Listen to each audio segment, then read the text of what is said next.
And welcome into the PHNX Cardinals podcast presented by the DraftKings Sportsbook app, an official sports betting partner of the NFL.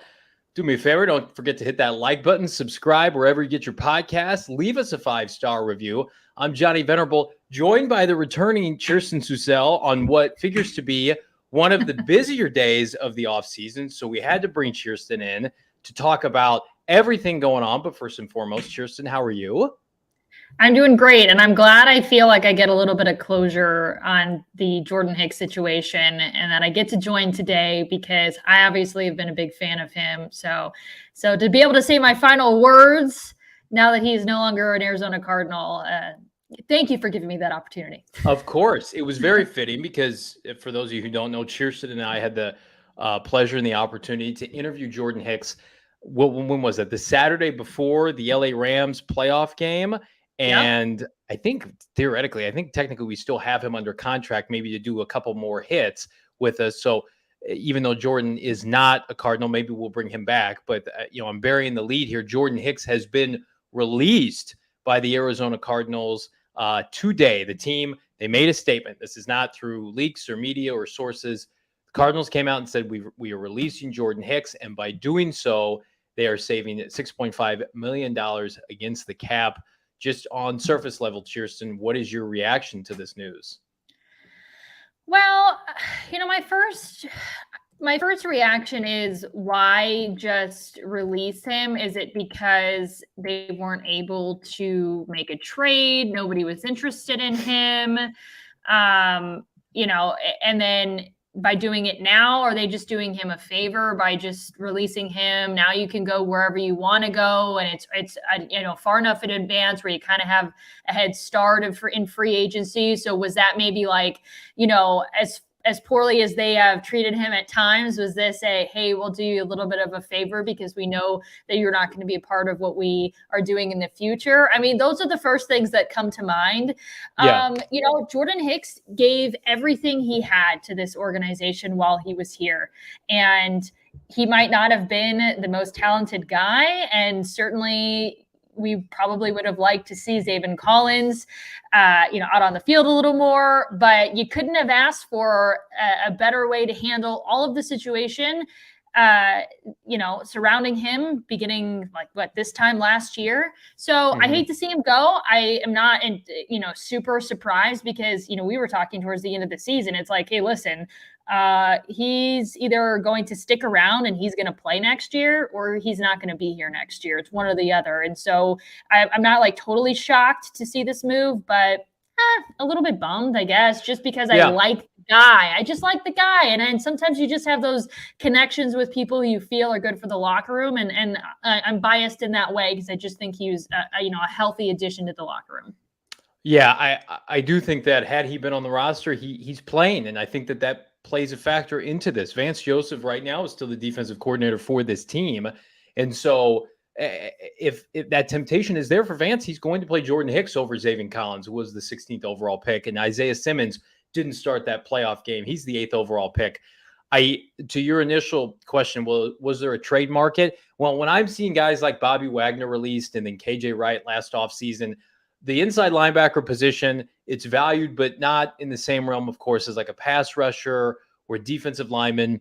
And Jordan had his cap number wasn't crazy, but it's relatively high, $9-10 million.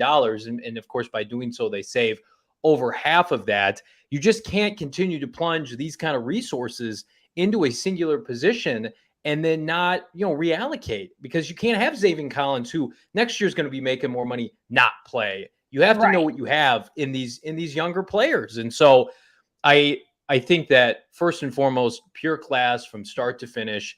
He is going to be highly sought after, according to Mike Garafolo and others, via Twitter, he is going to have a market. I wouldn't be surprised. Maybe he ends up back in Philadelphia. Who knows?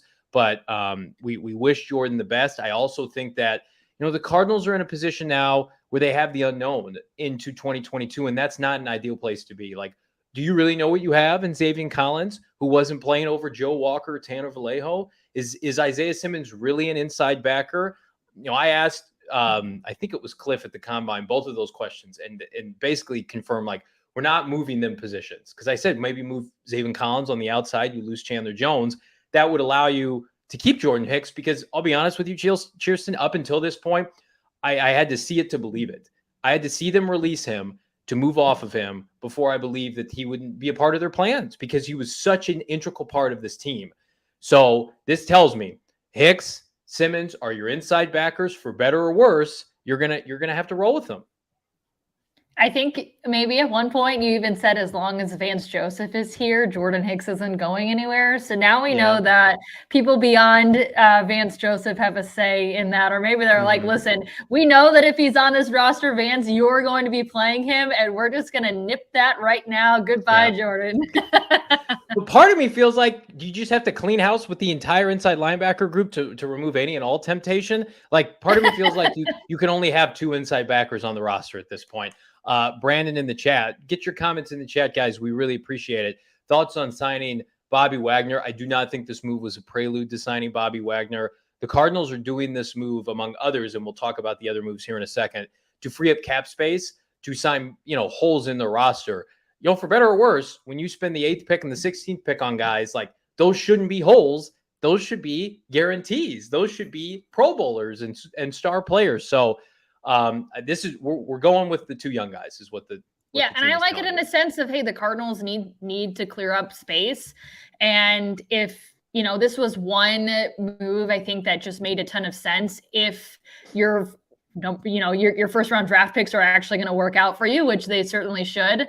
So I'll be interested to see the growth as they continue to grow in their young careers.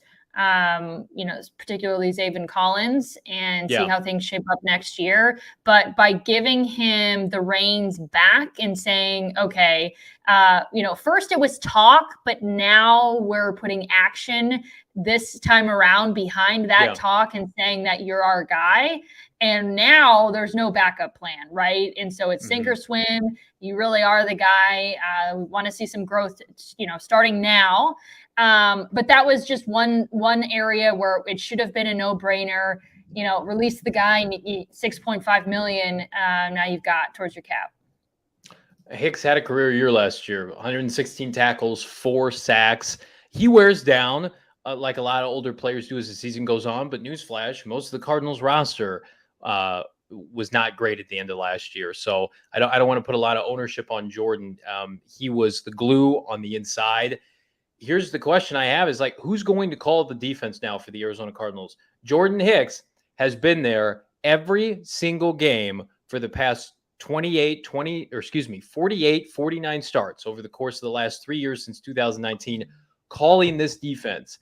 Do you have confidence that Simmons or Collins can do that in a singular offseason, can pick that up? Because I have legitimate question marks. And if the answer is we're not sure, then you've really kind of done yourself a disservice, because you've had ample time to get these young players acclimated. And for better or worse, now you may have to live with early season growing pains in the first quarter of the season come 2022, because you couldn't implement them soon enough. I have concerns. Well, and at minimum, even if Zaven Collins, and to be honest with you, I just don't know at this point, in terms of checking in on where he's at, whether or not it's a reasonable timeline for him to wear that green dot. But at minimum, Zaven Collins, if you are Isaiah Simmons, if you need to switch gears, this will be his third year?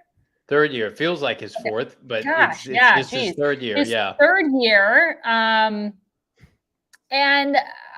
I have a little more faith in him, especially because I felt like he made some strides last year, to where if he needed to take over, I mean, I think you're in a good spot. I think you're in a good spot. I was worried about Zaven Collins as a rookie taking over that role, and turns out rightfully so.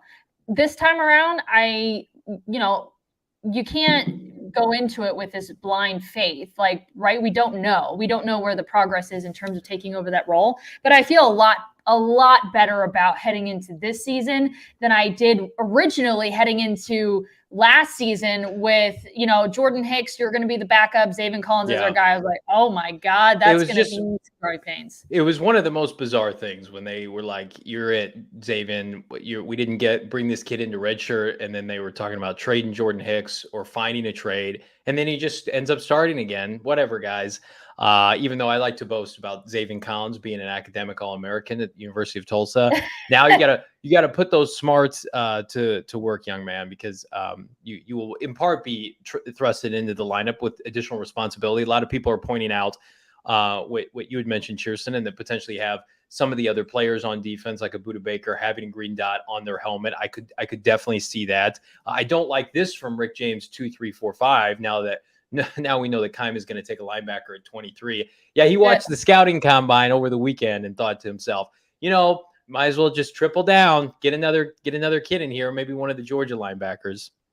That would really infuriate the fan base. I had some people on Twitter saying that they wish Keim would have gotten cut and Hicks would have stayed. And there's still people that are furious that he was signed to an extension and is still here and isn't going anywhere. He is not. He's going to make the picks, and he is going to continue to maneuver the roster as he did this afternoon. So we've got the Hicks release. So Hicks is out. Devon Kennard, which I think a lot of people felt like, with all due respect to Devon, because this is a business, we're not talking about these individuals from a personal aspect. A lot of people thought Devon, his salary, bloated. I've got it up here on overthecap.com. Devon Kennard, a signing of 2020, was due $9 million as his cap hit next season. The Cardinals have supposedly restructured his deal, and in which they will save, I'm told, it's $5.8 to $6 million, which is the most they can save. So this is very similar, Chierstin, to what they did with Robert Alford. Now they cut Alford and re-signed him to the vet minimum. They're not quite doing that, but I think they feel like prelude to Chandler Jones leaving, uncertainty in the market. I think that they're going to go after a couple big fishes on the edge, but they feel like, okay, Devon, come back at a third of what we were going to pay you, $2-3 million. You can be a rotational piece. I mean, it's probably twofold here, because I'm sure he wants to remain in Arizona with his dad being a former Cardinal and living here and whatever. I'm sure he wants to actually be here in Arizona for personal reasons. Yeah. But, and so you can take advantage of that, knowing that somebody wants to stay. But then also, I don't know, maybe a silver lining when a guy underperforms. Now in the off season, you could say, hey, if you want to stay here, we're going to take some money back from you and restructure your deal. What do you think? You got really no choice but to take it or leave it. Well, and I think to your point too, like, this does not, I mean, if he doesn't perform in camp, they could release him. He has been a backup since they signed him. I mean, he started in 2020, and then I think he ended up getting COVID, just was not impressive. They traded for Marcus Golden. It was Reddick and Golden. And then Chandler Jones came back, and they re-signed Golden. Had they liked Kennard enough, they would have just rolled with Kennard and Chandler Jones this past year. But they brought back Marcus Golden. So for people who are freaking out about this move, like discouraging them from adding an outside linebacker in free agency, no, he's a depth player. He was signed to probably a bloated contract that they wouldn't do again. But you need bodies in the NFL. He's approaching 30. To your point, Chierstin, I think he's from Scottsdale. And who knows? If they miss out on a big fish in free agency, maybe pick 23 as a rookie. God forbid you give Vance Joseph another rookie linebacker, even though it's on the edge, and Kennard in the rookie platoon. Tanner in the chat says Cards most likely to go big game hunting at edge or corner. I've heard, Chierstin, that they are going to be heavily in the market for a premium edge rusher to replace Chandler Jones. Now, Harold Landry of the Tennessee Titans just got $17 million a year, and he's a very comparable player to Hassan Reddick. Cardinals don't have $17 million a year to hand out at this point. So if they are going to go big game hunting, and I do think it would be edge over corner, they need to free up some more money. Yeah, no doubt. Both are areas of need. But hey, Mm-hmm. now you've got around like 12 million in cap space that you didn't Yeah. have at the start of the day. So that's a week Mm-hmm. before free agency. So that's a good thing. I mean, both these moves, I would say, are definitely good moves for the Cardinals and gives them a little more flexibility. Yep. And you need bodies. Louise in the chat, could Reddick be back to AZ? I know they have some degree of interest, but does Hassan Reddick want to come back and play here? We'll see. He's going to have a market. Maybe he wants to stay on the East Coast. He's from there. He's from Philadelphia, of course. He's had a good relationship with the folks in Carolina, although I don't know why Carolina, with all their cap space, is not tagging him for another year. So that's an interesting thing to watch. I think he's going to go wherever he's going to be able to get the most money. I feel like he excelled, his last year in Arizona, excelled in Carolina, and is now looking for a big payday and somewhere that's going to probably sign him to a deal that's going to keep him there for years. So I don't know that the Cardinals are even really in a position to be able to sign him, even if he did have interest in returning. A team to watch probably there is Philadelphia. They only have about 17 million in available cap space, but he's from that area. And they had interest in drafting him once upon a time out of Temple. But I think the Cardinals will be in the mix because they have to sign somebody, and they have a familiarity. And with Vance, that Vance will get the most out of Hassan like he did 2 years ago. The concern with bringing in somebody from a different team, they talked about this. Keim talked about this when they brought back Marcus Golden. They said, we didn't have to vet anything because we know Marcus as a person and as a player. Same thing with Hassan. Like, they had him in the building for 4 years, and he left, by and large on good terms. He didn't bash the team publicly or anything. Like, you have concerns, and that's why, like, the Jordan Hicks signing is one of the few of recent memory where you sign somebody to a multi-year deal and you just kind of cross your fingers because you're bringing in somebody else's discarded player. I mean, if a team lets a player hit the open market, it's because they opt that they aren't worth that kind of money. So there's always the roll of a dice. So it's better than what's the saying? Best the devil you know than the devil you don't. I think with Hassan Reddick, the familiarity is huge because they don't, like, who are some of the other outside linebackers available? Like, I'm trying to think off the top of my head. There's not really anybody of note. Did you say that? I can't remember who you were talking about, but I remember you saying 17 mil. So supposedly he's looking for a contract averaging around 17 million per year. And he was making 8 million last year for Carolina. So I just don't think the Cardinals are in the mix. They may not be able to afford that. Teddy, Marcus is back. He's under contract. I think this is his last year on his deal, but he's on the team. So technically right now it would be Devon Kennard and Marcus Golden, but you can't roll with that, even if you want to put JJ on the edge a little bit. Jean-Paul Edward, some of the other free agent linebackers of note, Leonard Floyd, Jadeveon Clowney. Did you just give up on the last part of his name? De Dios. Jean-Paul Edward De Dios. No hablo español. ¿Dónde está la biblioteca? Yannick Ngakoue, Bud Dupree, Matthew Judon, Melvin Ingram. They could sit tight and do a Jonathan Abram type of deal, Dwight Freeney type of deal in like July and get somebody on the cheap, but that's very, very dicey. I think they would like Hassan Reddick back. I don't know if they're going to be able to afford him, to Chierstin's point. Who backs up Zaven Collins at middle linebacker? Do we get middle linebacker in this draft? Mid-rounds, 3rd through 6th. Good hell, I hope not. I would imagine Tanner Vallejo is the primary backup, and then I don't really care at that point what you do, because those two, Collins and Simmons, are thoroughbred athletes that are babies in this league. They need to play every down. Like, if they get hurt, they get hurt, and you sign a street free agent. I'm not worried. I'm not taking another inside linebacker. I just can't. Chierstin. Yeah, I would agree wholeheartedly with that concept. Jalen, we're probably going to have to trade for somebody like Montez Sweat from the Commanders. I told us that we keep wanting to call him I'm going Commando, or Hunter from the Vikings. I could see them doing an edge trade.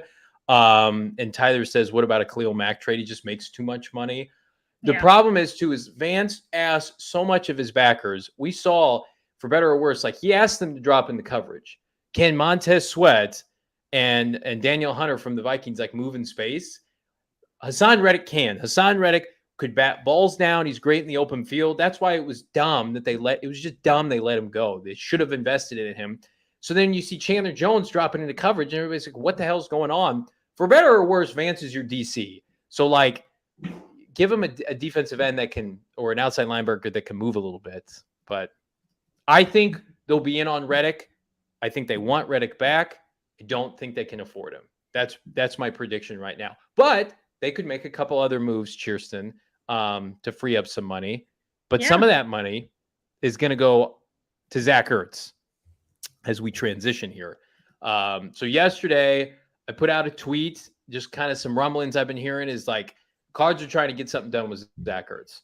They traded for him. Think of the template that they did with Marcus Golden.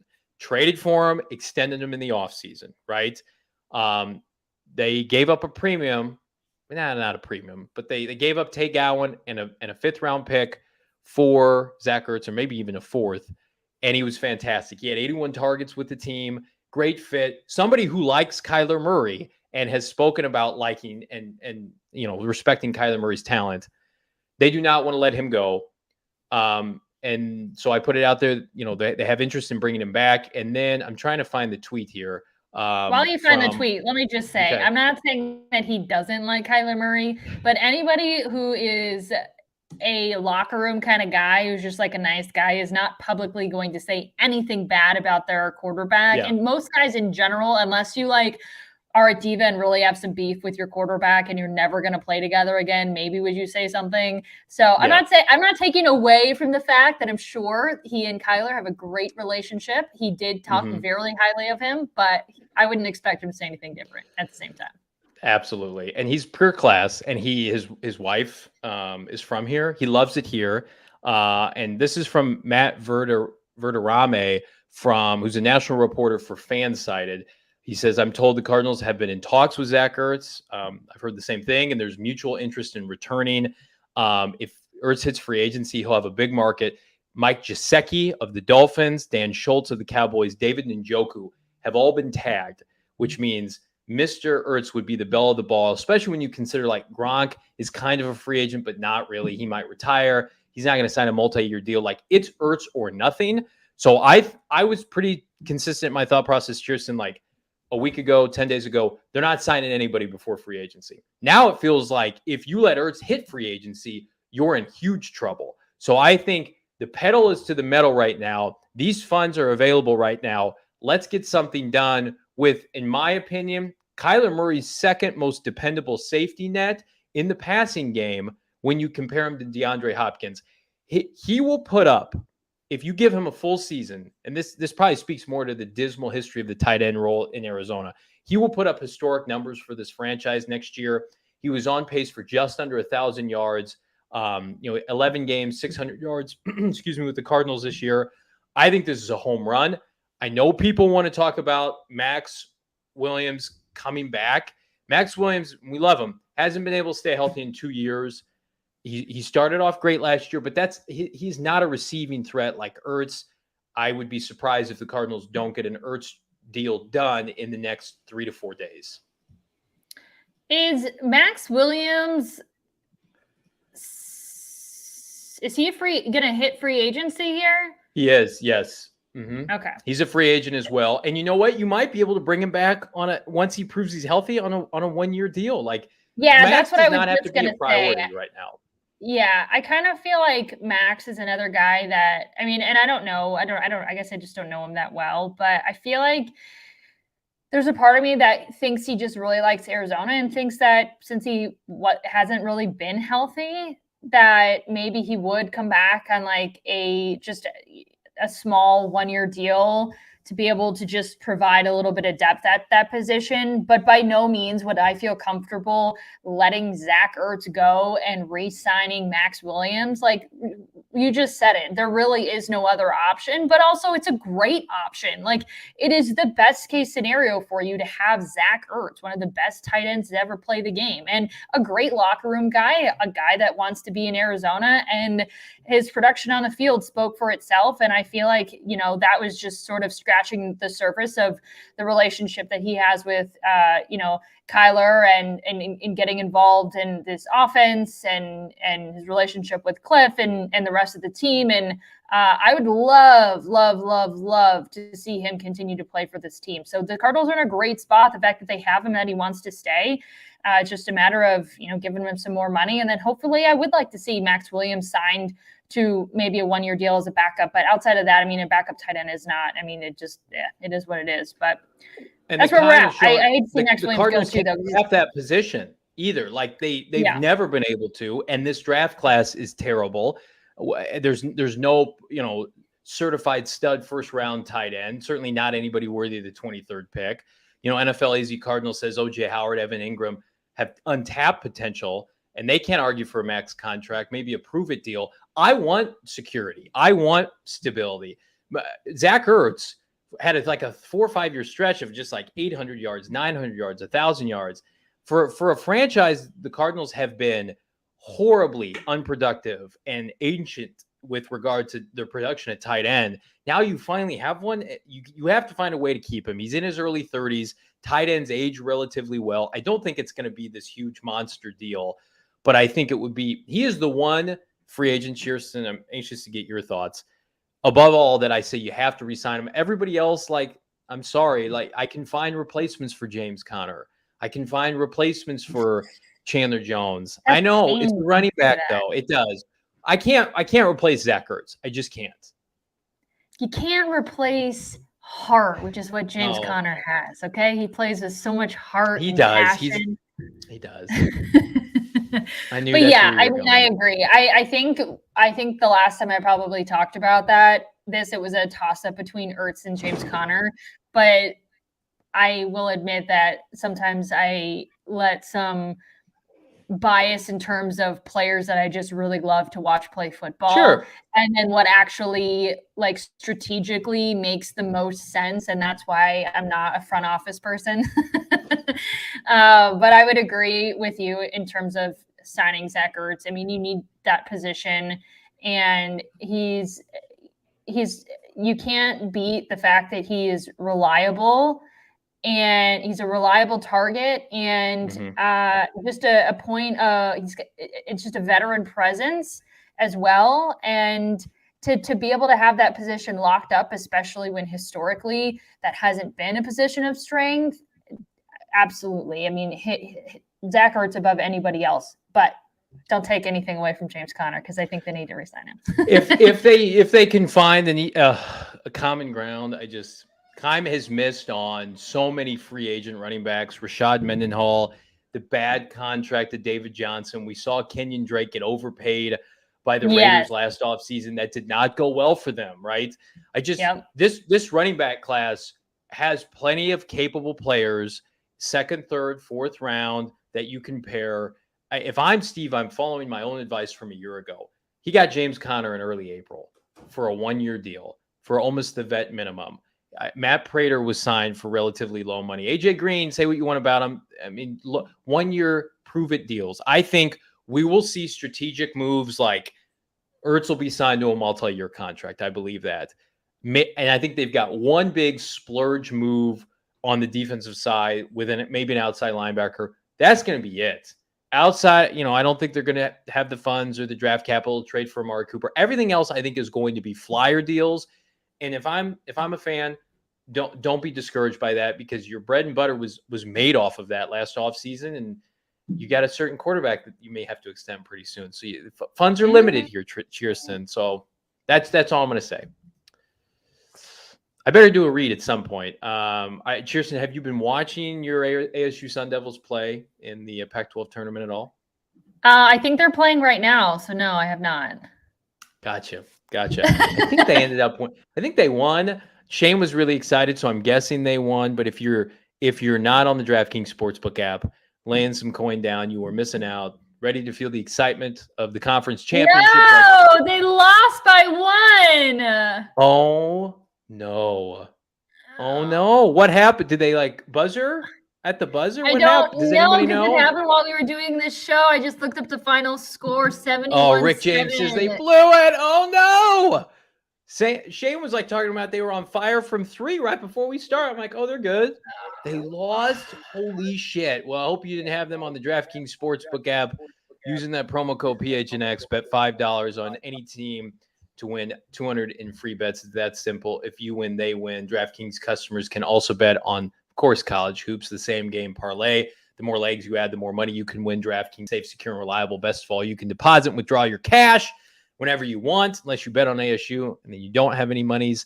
Bet $5 on any college hoop team using that promo code PHNX. It's a call to action. When they win, you win. 21 and over. Arizona only. Gambling problem? Call 1-800-NEXT-STEP. New customer only. Minimum $5 deposit. Eligibility restrictions apply. See DraftKings.com/sportsbook for details. I think it was a 16-1 run. Holy shit. That's depressing. Well, what a bummer.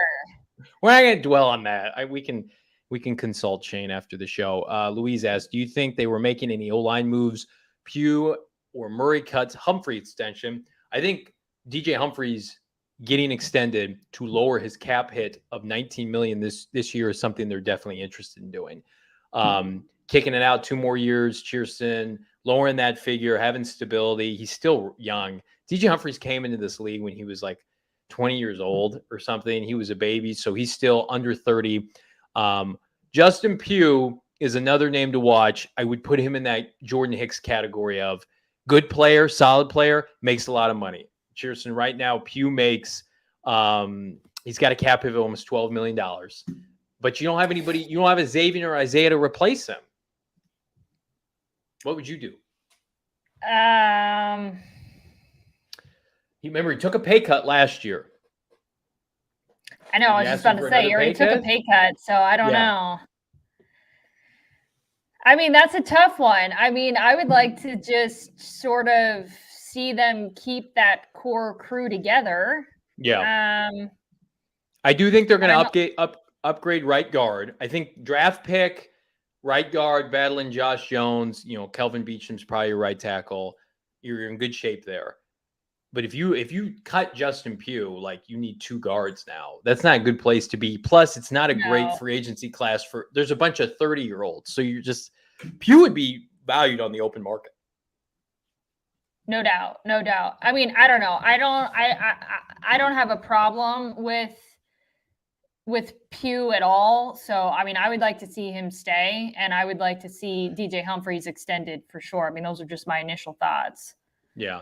Jalen in the comments, he missed too many games to injury last year, need to take another pay cut or move on. He is getting older, and he does miss time. I think if you can get him for probably half of what you're paying him, $5 or $6 million, that's probably what they'll offer. If you can get him to take another pay cut. Now, here's maybe he would. I don't know. He's getting married here shortly. Maybe that means he wants to kind of, settle down a little bit and doesn't want to leave Arizona. Saw him a couple weeks ago out at a farmer's market with his dog and his fiance, and Zach and Julie Ertz were there as well. And so I think he likes the flip-flop weather in the winter. And what if you cut Pugh and Jordan Hicks? What would Zach Ertz? Those are his two buddies. Jordan was with him in Philly, and then and Pugh is clearly his friend now. Now that might be some a sales pitch to Ertz. It's like, oh, we'll keep Justin Pugh around. I didn't know they were close. That's funny. Yeah, so I say that, and just like, I think there's a chance that maybe he just likes his lifestyle here. So maybe you could get him to take another pay cut, and obviously that would be best case scenario. Yeah. Tanner says Murray at left guard, Josh Jones at right guard. Justin Murray, I think, could be cut. Tanner, he doesn't make a ton of money, but he was injured last year. It just really depends. He makes $2.6 million. Do they see him as an upgrade? I think Josh Jones has to prove he can withhold like the brunt of interior offensive line. Like, he is a finesse offensive lineman. He's a tackle. And when we saw him at guard last year, he was kind of exposed. Some guys aren't meant to play inside. I think we think like most tackles can play inside. They can't. Josh is not one of those guys. So Josh is a good player. I think he's got a future at right tackle when Kelvin Beacham is gone. At worst, he's your swing tackle. He looked great at Dallas at left tackle, but I don't think he should be the right guard next year. We tried it, didn't work. Kenyon Green or Zion Johnson at 23 would be nice, though. I think you sit tight and you can get one of the best interior offensive linemen at 23, Louise. Justin Pugh is not bad. Plus, if we let him go, who do we sign? Yeah, it just creates another hole. Right. And Right. like, it's like Brandon Sheriff, Nate Solder. I mean, all these guys are over 30. So you're damned if you do, damned if you don't. You don't just want to cut somebody to cut somebody. Nobody is taking less than 50% income. I mean, I'm sure they'll ask, hey, Justin, do you want to stay? We might have to cut your pay. Okay. Jalen says Ertz needs to make some new friends on the team. Yeah. Poor Zach Ertz. Yeah. I feel like, go ahead. What if he said, yeah, I'll sign if you keep my buddy Justin Pugh around and don't cut his pay? I would say you can give him a kickback in your new deal, Zach. Yeah. Do you think Kyler would be more involved with the draft moving forward? No. I don't. I think they receive his text messages and probably give him like thumbs up emoji when he's like, look at this player. And they say that, like Keim said in the media, like we listen to our players and Kyler, but I do think that we could see, and I'll die on this hill because the free agent wide receiver market leaves a lot to be desired, especially when Mike Williams is getting $20 million a year. I know Chierstin probably would hate this idea. To appease Kyler Murray, I would trade for Hollywood Brown. I would go to Baltimore and say, what do you want? Last year of his contract, this is Kyler's buddy. Deep threat, a little bit better than Christian Kirk. That's the kind of move I would make because it wouldn't persuade you from not drafting a receiver too. But I'm just why would I want it? Because it's feeding Kyler Murray. It's like his ego. Because you're doing that for Kyler. Like that's his close friend. Well, if he's your guy, then you want to make him happy, and that's a talented receiver, and they need another talented receiver. So I'm all for that. I don't like hate Kyler. I just think that there are some things that he could improve surrounding his character and his maturity. But I mean, if he's your quarterback, if he has his sights set on bringing in a target, at least, if you can make it, at least see if you can make it happen or look into it. Tanner with the clutch comment, an offense with Kyler, Rondell, Hollywood would make us the Arizona 59ers. That's great. I wouldn't even be able to be on that squad, Tanner. I'm shorter than that. Jalen, did they take Rondell, who Keim sold K1, sent him a video a few weeks before the draft? So at least they take his recommendation into consideration. Yes, and I also think that they tell Kyler who their draft, like offensively. Defensively, I'm sure they don't give two shits, but I do think Kyler is involved. You don't want Kyler to be able to dictate any more than he already. I mean, like send him a video. Okay, cool. We'll take a look at it. But Kyler isn't a draft expert. Kyler's a lot of things. He's not a draft expert. I told you Keim would moneyball this and get rid of Hicks to force Collins to play. Mr. Bookman, our GM, of course, is alluding to our lead for the show. If you're just jumping on, Jordan Hicks has been cut by the Arizona Cardinals, a move I did not foresee happening. Saul was staunchly in the camp that you got to force the hand sometime, and for better or worse, it's Zaven Collins' time in 2022. He better play well, Chierstin. A lot of pressure on him. Agreed. All righty. Well, for children 5 and older are eligible for the COVID-19 vaccine. The vaccine is the best tool we have to reduce the chances of getting sick with COVID-19. The vaccine can reduce the risk of being hospitalized or dying from the disease. It's safe, free, and highly effective. And COVID-19 vaccines are available throughout Arizona. Visit azhealth.gov/findvaccine for a location nearest to you. Seems like everybody wants to talk more free agency. We've got other topics to talk about, but we can just keep this conversation rolling. Ryan says this franchise needs to understand Kyler is our guy, not if anymore. I think they already know that, Ryan. I think they're going to sign him to an extension. I don't know what that figure is going to look like, but Cliff and Keim returning is good news for Kyler Murray. Because, Chierstin, we didn't have you on when that news happened. Saul and I were at the Combine. So what is your take on Cliff and Keim coming back and what it means for Kyler Murray, you think? I mean, I sort of think that the band sticks together. If if any one of them were to go, I feel like that would potentially mean there would be room for discussion in terms of whether Kyler was going to stick around. But if Cliff and Keim are here, Kyler's not going anywhere. That's right. Sean Marks, appreciate the super chat, my guy. Happy K1, happy life. Doesn't rhyme. I don't care. When you're seeing teams like the Commanders trade multiple picks for Carson Wentz, I think Steve Keim and Michael Bidwell and Cliff Kingsbury are very content and happy with Kyler Murray. This is quarterback purgatory for a lot of teams. The Seattle Seahawks, Chierstin, are about to find out what irrelevance looks like here in the year 2022 without Russell Wilson. The Cardinals don't want to go through that. I wanted to talk a little bit about like the quarterback hierarchy in the NFC. Like Kyler Murray is at worst a top 5 quarterback in the NFC at worst. Maybe if you want to put Dak ahead of him, Kirk Cousins is more productive from a statistical standpoint. I don't think anybody would take Kirk over him.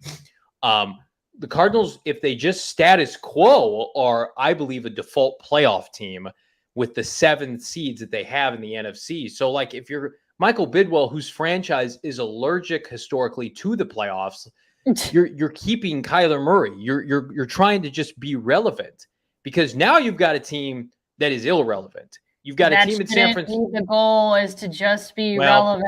We're gonna take baby steps for this franchise, right? You have to graduate to different tiers, and I still think they're going to be aggressive and try to win a Super Bowl. But I mean, the Niners were in the NFC title game as a wild card team this year. Yeah, and I will say, I don't doubt Kyler's talent or his status in terms of where he ranks in the NFC. Mm-hmm. I get that he has a ton of skill. He has the potential to take this team really far. And if they truly do believe that Kyler is their guy and they know that at this point in time and they're going to fully commit to him, then they need to fully commit to him and they do need to make him happy. And the sooner the better, because obviously he wouldn't have had his agent or allowed his agent to, however it went down, to release that letter, statement, whatever you want to call it, and be aggressive at this point in time. So if that's the case, go all in on Kyler, go get you a target that he wants, sign him to a deal, and really go all in and make him happy. But I have my own opinions on what he can do, the heights he can reach, because I think it's more than just pure talent. And I'll just leave it at that. So it's funny. Let's transition to this because I think it's very relevant to the top of conversation. Saul in the comment, very tongue-in-cheek, saying he's the best quarterback in the NFC. Pay him $60 million. I would say he is behind Stafford and Rodgers. Then he is in the discussion for top 3, and that's a good place to be if you're Michael Bidwell. Is Saul being serious about $60 million a year? He's saying tongue-in-cheek. Oh, okay. Phoenix Suns 22 says Kyler doesn't need us. We need him. He's in FaZe and can also go play baseball. FaZe, which is his gaming friends, and baseball with the poverty Oakland A's are not going to pay him $40 million. No way, shape, or form. Kyler's not leaving professional football. He may use that as leverage, but... Yeah, and you know what? At this point, your baseball career is like not going to be anywhere near. I mean, you're going to be in the minor league system. I mean, baseball's not even freaking happening right now. Baseball's in bad shape. So like, it's an irrelevant sport. It almost isn't even like an argument. Like, oh, it's like, okay, you have baseball to fall back on. Go have fun with that. Also, yes, Saul, I was not humoring your BS. I don't know at this point. I'm like, some people are like rooting for some astronomical, make him the highest paid quarterback in the league kind of stuff. I'm not in that camp. I think the Cardinals and Kyler Murray can find common ground here in the next month to 6 weeks to get him under contract. Because I do think, Chierstin, you go into next season without Kyler Murray under contract for a long-term deal. I don't think we see the same Kyler Murray. I think not that he would play reserved, but he has an electric tendency when he's on the field, and running is a big part of his game. And I think that if he's not guaranteed a lucrative contract extension, we could see him alter his play. And I also think he runs on emotions, and I think that would get in the way of things. I'll be interested to see in about the next month, 4 to 5 weeks or so when they begin voluntary workouts, if there isn't a deal done, because I think that's when we'll start to see some of this play out, and hopefully they just get the deal done, because it's exhausting to have to talk about starting in I love April. it. Let's talk it every day. Let's talk about Kyler's contract every day. Kyler, the Kyler train has gotten us through the lull of February, and we are full steam ahead here on PHNX. Until it's like, oh, did Kyler show up today? He didn't show up today. Is he going to show up tomorrow? He didn't show up today. Is he going to show up tomorrow? Nope, he didn't. What about tomorrow? Kyler Watch will be very lucrative for our YouTube channel, gophnx.com, among our website, GoPHNX Sports, and then gophnx.com. You can check out the work of myself and my many talented peers for just 50 cents for the first month, $8.99 for the subsequent months, or you can pay half for the entire year and get a free t-shirt like this one via the PHNX merchandise locker. Saul also saying Kyler is ratings. This is funny, Chierstin, something I was thinking about last night. If you're Fox executives, Fox has the NFC, right? You have lost Tom Brady and Russell Wilson. So all you're left with Dallas Cowboys and Dak, Aaron Rodgers, you need Kyler Murray. You want Kyler Murray to be around. He is a prominent quarterback for your television rights. The AFC is loaded. Thank God we are not in the AFC where poor Derek Carr, poverty with the Vegas Raiders. They're clearly the fourth place team in that division. I think if you're Fox, you're hoping that this deal gets done, because the NFC's got to get some games on national TV. Who are you putting on national TV? The Bears, right? The Vikings. I don't know. Their Bears fan base is probably a little more. You're going to get more eyeballs. Yeah, just from a casual watch, like I want to watch elite quarterback play. I'm only seeing really 4 guys in the NFC, and I'll include Dak with A-Rod and Stafford and Kyler that are driving me to a television. And then there's a bunch of unknowns with Trey Lance and Justin Fields. There are a bunch of teams like Carolina and the Saints and the Commanders now. They're just in quarterback hell. So Ryan puts it well here. Kyler puts AZ in the driver's seat of the NFC West for the future. Top 4 QB in the NFC, potential to be the second best behind Rodgers. I also think you're playing the long game with Keim and Cliff and Kyler as you wait out. Of course, now Pete Carroll's 70-year-old sorry ass. I think he'll be gone. Stafford's a ticking time bomb with his back. He's not young. He's about to be in his mid-30s. And there's got to be some sort of a drop off. You win a Super Bowl. It's like, what else? I mean, right. 2 Super Bowls would be great, but you got what you were after. And then I would think that he's not going to ever play the same. That's what I feel. And we are a Trey Lance bust pick away from everything exploding in San Francisco. And granted, it was his first start last year, but he did not look good at State Farm Stadium. Just hang out for a little bit, Cardinals, status quo. For God's sakes, hit on some draft picks. And you have an opportunity now to be a consistent contender and have a presence in the NFC. I know people want all-in Super Bowl, spend everything, do everything to win a championship next year. They have done that with Carson Palmer. Didn't work out, right, with the Arians regime. Sometimes it's okay to be a consistent playoff threat for 5 to 7 years. That's never happened for this franchise. Uh-oh. Look who it is. Is this our Frank Sanders? It is. Oh, I'm sure it's our Frank Sanders. Frank. The K1 tattoo with the small K. All right. Anything last you want to highlight, Chierstin? No more Jordan Hicks. He's gone. Kennard's around. I think Zach Ertz is getting extended here in the next couple of days. Does that give you some goodwill with this Cardinal franchise? You feel good about this franchise right now? I mean, we didn't expect them to really do anything outrageous this offseason. I think you shore up, I'm still waiting like everybody else is to see what they do with Kyler. But these moves, I feel like the Zach Ertz extension should have been a no-brainer. And as surprising as it was, the Hicks move needed to happen. The Kennard thing, great for depth. Definitely, if he's going to stick around, needed to take a pay cut. So that's great. So, small moves heading in the right direction, though.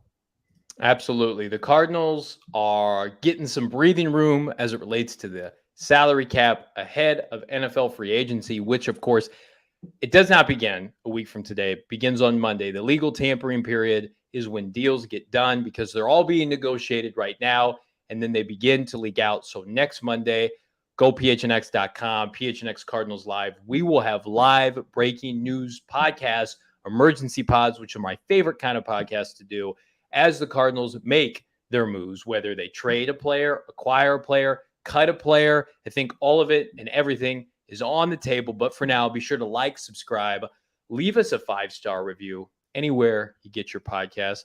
Chierstin, thanks so much for hanging out with us today. Thanks for having me. All right, you guys, we'll see you tomorrow. PHNX Cardinals Live tomorrow at 3 p.m.